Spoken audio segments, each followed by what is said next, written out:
Hello everyone, स्वागत है आपका आपके अपने ही चैनल द इंग्लिश हेडलाइंस में।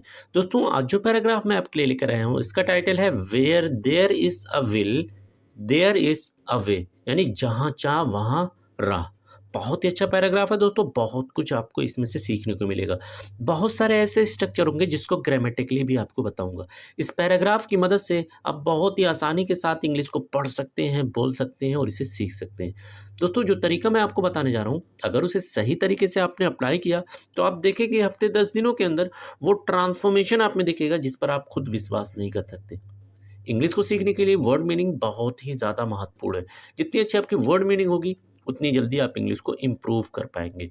तो मैं एक वर्ड्स की मीनिंग को हिंदी में लिखता हुआ चलूँगा ताकि आपके लिए इंग्लिश को पढ़ना और समझना आसान हो सके। कभी किसी बुक को पढ़ें तो किस सेंस में बात की जा रही है, कैसे मीनिंग को निकालेंगे, ये आप समझ सकें। तो आइए दोस्तों, वीडियो को स्टार्ट करते हैं। वीडियो का टाइटल है वेयर, जहाँ देयर इंट्रोडक्टरी वर्ड है, इज़ होती है, ए यानी कि एक, विल कहते हैं दोस्तों चाहत को।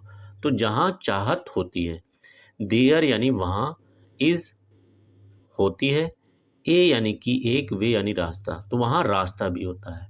दोस्तों, ये कहावत है जहाँ चाह वहाँ राह। तो इसका अर्थ ये होगा कि अगर इंसान किसी भी काम को करने को ठान ले और उसके अंदर आत्मविश्वास हो तो उसके रास्ते में चाहे जितनी भी बाधाएं क्यों ना आ जाए, वो अपने लक्ष्य को हासिल करने का रास्ता ढूंढ ही लेता है। तो बहुत ही अच्छा पैराग्राफ है दोस्तों, बहुत कुछ आपको इसमें से सीखने को मिलेगा।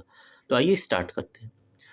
On a hot summer day, a thirsty crow flew over the fields searching for water. आइए दोस्तों, इसे सीखते हैं। कह रहा है कि ऑन यानी पर, ऑन यानी पर, ए एक, ए होता है दोस्तों एक, हॉट, हॉट यानी यहाँ पर हो जाएगा तपते, क्या हो जाएगा तपते, और डे यानी दिन, डे यानी कि दिन, और समर का अर्थ दोस्तों हो जाएगा गर्मी का, गर्मी के मौसम, गर्मी के मौसम में।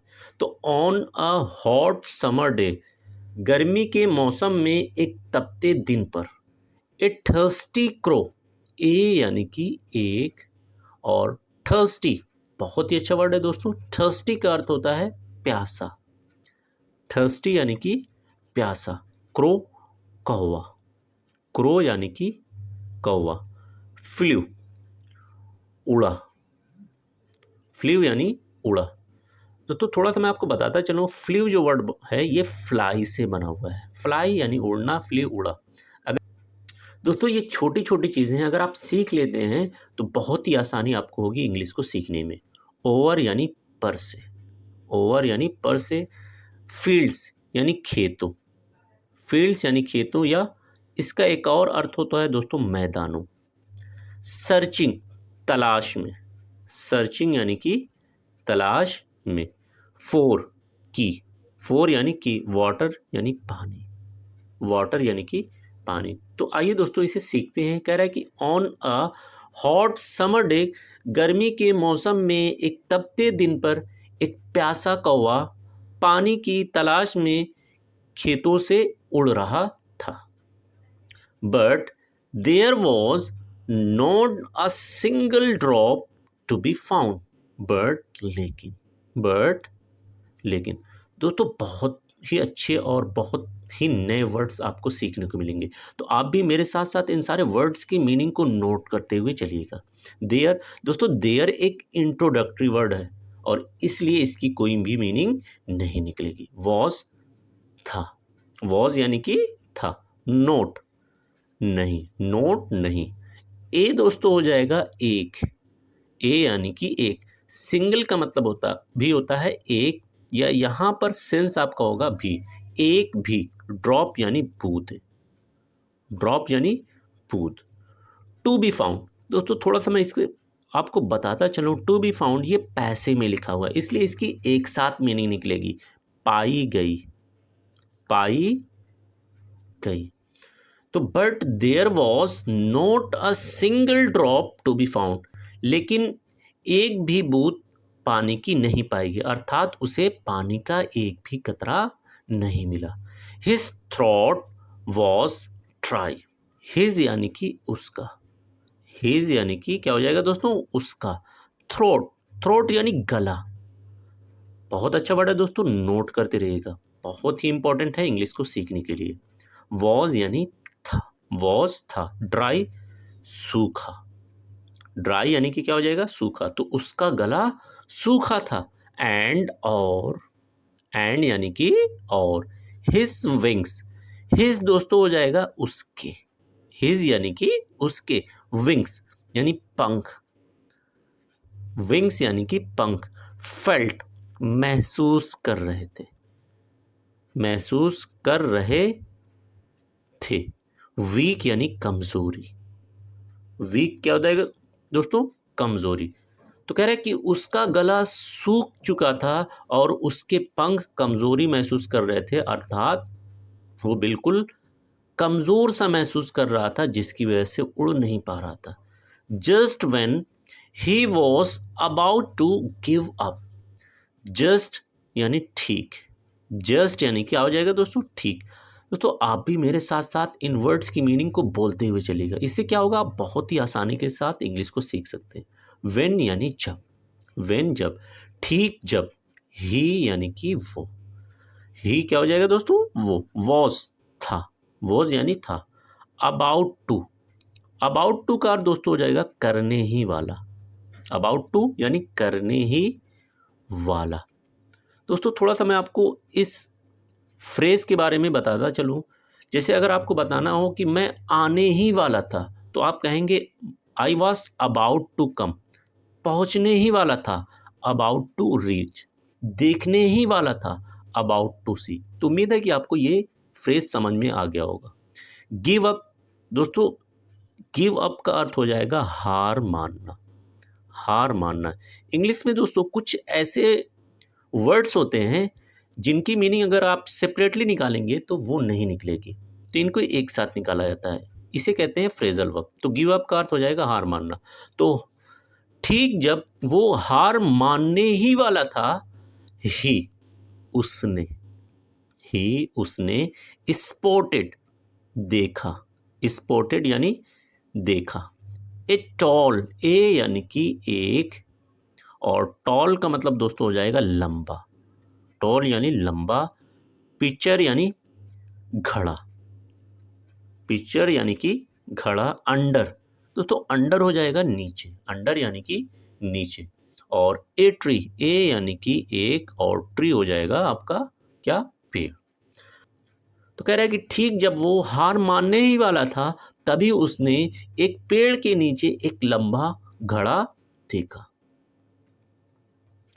तो पूरी मीनिंग हो जाएगी, गर्मी के मौसम में एक तपते दिन एक प्यासा कौवा पानी की तलाश में खेतों से होकर उड़ रहा था, लेकिन उसे पानी का एक कतरा भी नहीं मिला। उसका गला सूख चुका था और उसके पंख जो है हार मान चुके थे। ठीक तभी जब वो हार मानने वाला था, उसने एक पेड़ के नीचे एक लंबा घड़ा देखा। Excited, he flew down and looked inside. Excited यानी खुश होकर, एक्साइटेड यानी खुश होकर, या दोस्तों आप इसे लिख सकते हैं उत्साहित होकर। ही यानी वो, ही वो। फ्लीव, उड़कर आया, उड़कर आया। डाउन यानी कि नीचे, डाउन नीचे, तो वो नीचे उड़कर आया। एंड और, एंड यानी कि क्या हो जाएगा, और। लुक्ड देखा, लुक्ड देखा। इनसाइड यानी अंदर, इनसाइड यानी अंदर। तो खुश होकर वो नीचे उड़कर आया और उस घड़े के अंदर देखा। There was water, there again दोस्तों ये इंट्रोडक्टरी वर्ड है, इसलिए इसकी कोई भी मीनिंग नहीं निकलेगी। वॉज यानी था, वाटर यानी पानी, तो उस घड़े के अंदर पानी था। बट लेकिन, बट लेकिन, द वाटर यानी कि पानी, वाटर यानी कि पानी। वॉज था, वॉज यानी था। टू का मतलब दोस्तों होता है बहुत ही ज्यादा, क्या हो जाएगा, बहुत ही ज्यादा। एक और इसकी मीनिंग निकलती है हद से ज्यादा। लो यानी नीचे, लो यानी नीचे। तो लेकिन पानी बहुत ही ज़्यादा नीचे था। एंड और हिस बीक, हिस यानी उसके, क्या हो जाएगा दोस्तों, उसके। आप भी वर्ड्स की मीनिंग को बोलते हुए चलिए। बीक यानी चोंच, बीक क्या होता है दोस्तों, चोंच। कुड नोट, कुड यानी सका और नोट यानी नहीं, तो नहीं सका। रीच पहुंच, रीच यानी पहुंच। इट यानी उस तक, इट यानी उस तक। तो कह रहा है कि उस घड़े के अंदर पानी था, लेकिन पानी बहुत ही ज़्यादा नीचे था और उसकी चोंच उस पानी तक नहीं पहुंच सकी। The crow thought for a moment and then got an idea. The crow यानी वो कौवा, क्रो यानी क्या हो जाएगा दोस्तों, कौवा। थॉट, थॉट यानी सोचा, थॉट यानी क्या हो जाएगा, सोचा। दोस्तों थोड़ा सा मैं बताता चलूँ, ये थिंक से बना हुआ है। थिंक का मतलब होता है सोचना, तो थॉट क्या हो जाएगा, सोचा। फोर, के लिए, फोर यानी के लिए, ए यानी कि एक, और मूवमेंट यानी लम्हे, मूवमेंट यानी लम्हे। तो वो एक लम्हे के लिए सोचा। एंड और देन, तब या उसके बाद भी आप लिख सकते हैं, तब या उसके बाद। गॉड, पाया, गॉड पाया। एन यानी कि एक, आइडिया यानी विचार, आइडिया यानी कि विचार। तो वो कौवा एक लम्हे के लिए सोचा और फिर उसके दिमाग में एक विचार आया। He picked up a small pebble and dropped it into the pitcher. He यानी उसने, ही यानी कि उसने, पिक्ड उठाया, पिक्ड उठाया। अप यानी ऊपर, अप यानी कि ऊपर। ए स्मॉल, दोस्तों ए हो जाएगा एक और स्मॉल का अर्थ हो जाएगा छोटा, स्मॉल यानी छोटा। पेबल यानी कंकड़, पेबल यानी क्या हो जाएगा दोस्तों, कंकड़। एंड और ड्रॉप्ड यानी गिराया, ड्रॉप्ड यानी गिराया, या इसका एक और अर्थ हो जाएगा डाला, ड्रॉप्ड यानी डाला। इट यानी उसे, इट यानी उसे। इनटू यानी कि में, इनटू यानी कि में। पिक्चर अर्थात घड़ा, पिक्चर यानी कि क्या हो जाएगा, घड़ा। तो ही picked up a small payable, उसने एक छोटा सा कंकड़ ऊपर उठाया। And dropped it into the picture, और उस घड़े में उससे डाल दिया। देन अनदर, देन यानी उसके बाद, उसके बाद। अनदर यानी दूसरा, उसके बाद दूसरा कंकड़ उठाया और उसे भी उसमें डाल दिया। तो यहाँ तक की मीनिंग पहले देखते हैं। खुश होकर वो नीचे उड़कर आया और उस घड़े के अंदर देखा, उसमें पानी था, लेकिन पानी बहुत ही ज़्यादा नीचे था, इतना नीचे कि उसकी चोंच वहाँ तक नहीं पहुँच सकती थी। उस कौवे ने कुछ लम्हे के लिए सोचा और फिर उसके दिमाग में एक तरकीब आई। उसने एक छोटा सा कंकड़ उठाया और उस घड़े में डाल दिया, उसके बाद दूसरा डाला और इसी तरीके से डालता रहा। स्लोली यानी धीमे धीमे, स्लोली यानी कि धीमे धीमे। द वाटर यानी पानी, वाटर यानी पानी। बिगैन शुरू हुआ, शुरू हुआ। टू राइज, दोस्तों राइज का अर्थ होता है ऊपर आना, राइज यानी कि ऊपर आना। तो धीरे धीरे वो पानी उस घड़े में ऊपर आना शुरू हुआ। द क्रो वर्क पेशेंटली, दोस्तों हमें यहाँ से एक सीख मिलती है कि अगर आपके अंदर कुछ करने की सच्ची चाहत हो तो रास्ते आपके लिए खुलते हुए चले जाते हैं। जैसे यहाँ पर देख रहे हैं, द क्रो यानी कौवा, क्रो यानी कि कौवा। वर्कड, मेहनत किया, वर्कड यानी मेहनत किया या कार्य किया। पेशेंटली, दोस्तों ये वर्ड बना हुआ है पेशेंट से, पेशेंट का मतलब होता है सब्र, और पेशेंटली यानी सब्र के साथ, सब्र के साथ। तो उस कौवे ने सब्र के साथ मेहनत किया, काम किया।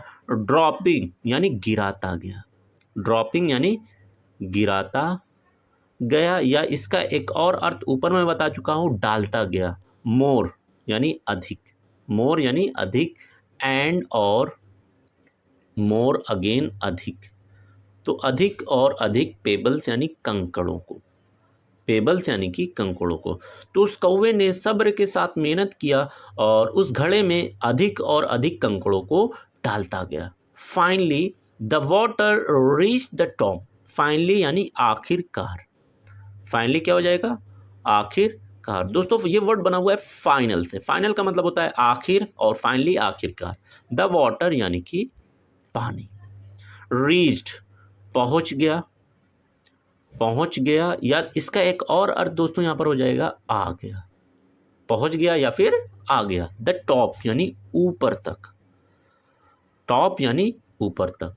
तो आखिरकार उस घड़े का पानी ऊपर तक आ गया। The crow drank happily, crow यानी कि कौवा, क्रो यानी कि कौवा, ड्रैंक पिया, ड्रैंक यानी पिया। दोस्तों ये वर्ड बना हुआ है ड्रिंक से, ड्रिंक आपको पता होगा, ड्रिंक यानी पीना, ड्रैंक पिया, हैप्पीली यानी खुशी के साथ या मज़े से, हैप्पीली यानी मज़े से, एंड और फ्ल्यू उड़ गया, फ्ल्यू यानी उड़ गया, अवे कहते हैं दोस्तों दूर को, अवे यानी कि क्या हो जाएगा, दूर।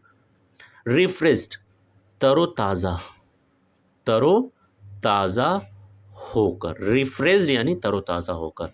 तो the crow drank happily and flew away refreshed, कौवा उस मटके से पानी को पी लिया और तरोताज़ा होकर उड़कर दूर चला गया।